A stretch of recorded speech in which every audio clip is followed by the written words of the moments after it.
Today we will discuss the development of different countries on the basis of per capita income.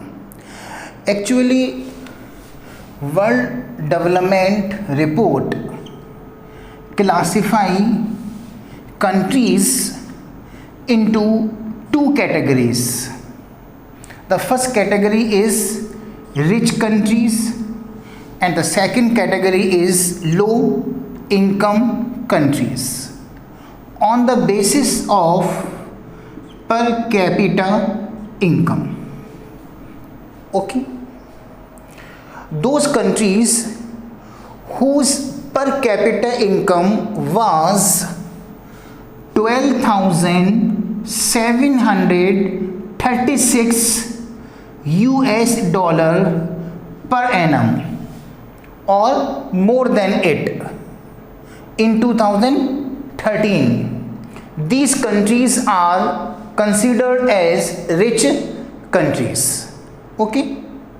On the other hand, those countries whose per capita income was 1,045 US dollar per annum or less than it in 2013. These countries considered as low income countries. Okay.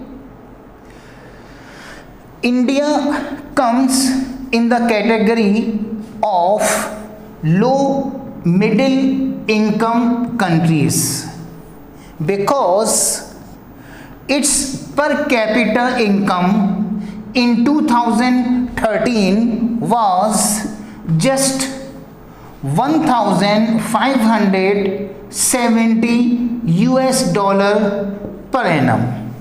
Okay.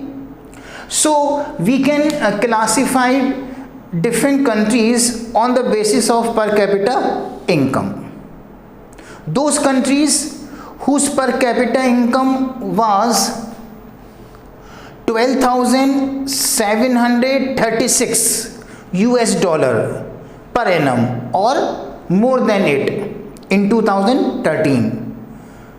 These countries considered as rich countries according to World Development Report. On the other hand, those countries whose per capita income was 1,045 US dollar or less than it, these countries considered as low income countries.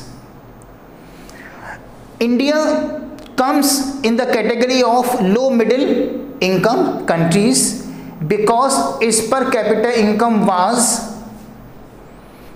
1,570 US dollar per annum in 2013.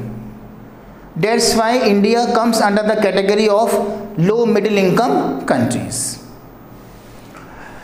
Our next topic is net attendance ratio.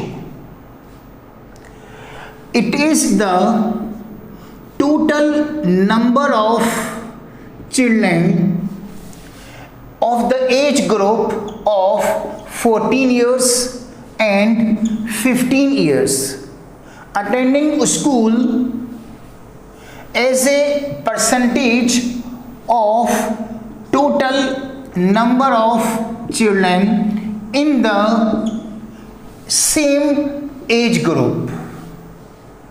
इसका मतलब ये है कि net attendance ratio का मतलब ये होता है कि एक कंट्री के अंदर कितने ऐसे बच्चे हैं जिनकी एज 14 इयर्स है या फिर 15 इयर्स है. सपोज एक कंट्री के अंदर जो टोटल नंबर ऑफ चिल्ड्रन हैं जिनकी एज 14 इयर्स या 15 इयर्स है, सपोज वो 1000 है. इस 1000 में से सिर्फ 600 चिल्ड्रन ऐसे हैं जो स्कूल अटेंड करते हैं और इन 600 चिल्ड्रन की एज भी 14 इयर्स या 15 इयर्स है. इस तरह से 1000 में से 600 चिल्ड्रेन स्कूल अटेंड करते हैं जिनकी एज 14 ईयर से 15 ईयर्स है। अब हम अगर 600 की परसेंटेज कैलकुलेट करें तो इस तरह से कैलकुलेट करेंगे 600 अपॉन 1000। ये 1000 क्या है, हमने ये अज्यूम किया है कि एक कंट्री के अंदर जो टोटल नंबर ऑफ चिल्ड्रेन है, एक कंट्री के अंदर जो टोटल चिल्ड्रेन है जिनकी एज 14 और 15 ईयर्स है वो 1000 हमने सपोज किया है। और फिर हमने फर्दर सपोज किया है कि इस 1000 में से 600 ऐसे बच्चे हैं जो स्कूल अटेंड करते हैं। इन 600 बच्चों की एज भी 14 और 15 ईयर्स है। अब हम इसको परसेंटेज में कन्वर्ट करेंगे। 600 अपॉन 1000 इंटू 100, तो इसकी परसेंटेज कितनी आई, 60%। इसका मतलब नेट अटेंडेंस जो होगा रेशो वो कितना होगा in term of percentage, 60%। Okay, ये परसेंटेज में निकल के आया 60%। अगर हम इसको रेशियो में निकालना चाहें तो फिर इंटू 100 नहीं आएगा। अगर रेशियो में निकालना चाहते हैं, ये 2 जीरो से कैंसिल आउट हो जाएंगे, दोनों को हम 2 से डिवाइड करेंगे। इसको 6 अपॉन 10 को हमने सिंप्लीफाई किया तो 3 अपॉन 5 आ गया। 3 अपॉन 5 को हम 3:5 लिख सकते हैं। ये 3:5 जो है वो क्या है, net attendance ratio. So net attendance ratio is the total number of children of the age group of 14 years and 15 years attending school as a percentage of total number of children in the same age group. Okay, जो 14 years और 15 years के कितने बच्चे हैं हमारी country के अंदर। Suppose पूरी कंट्री के अंदर 14 इयर्स और 15 इयर्स के जो टोटल बच्चे हैं वो 1000 हैं और उसमें से 600 बच्चे स्कूल अटेंड करते हैं। अब 600 की क्या परसेंटेज है, तो परसेंटेज अगर हम कैलकुलेट करें तो परसेंटेज जो निकल आ रही थी वो कितनी है, 60%।